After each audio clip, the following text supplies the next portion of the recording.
ஏனுங்க எல்லாரும் எப்படி இருக்கிறீங்க? வெக்கேஷனுக்கு இந்தியா வந்திருக்கிறனுங்க. வருஷத்துக்கு ஒரு முறை வர்றது, சும்மா வர முடியுமா?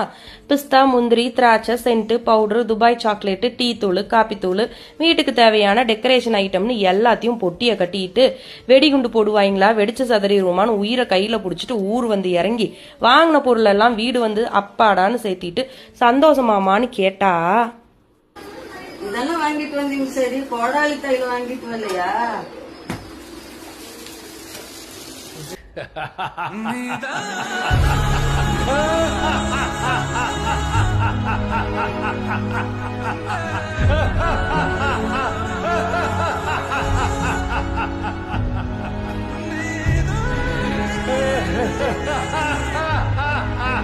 இதே மாதிரி உங்க அம்மா என்ன அலப்பறை பண்ணாங்கன்னு என்ன ஃபாலோ பண்ணிட்டு கமெண்ட் பண்ணுங்க. Bye bye.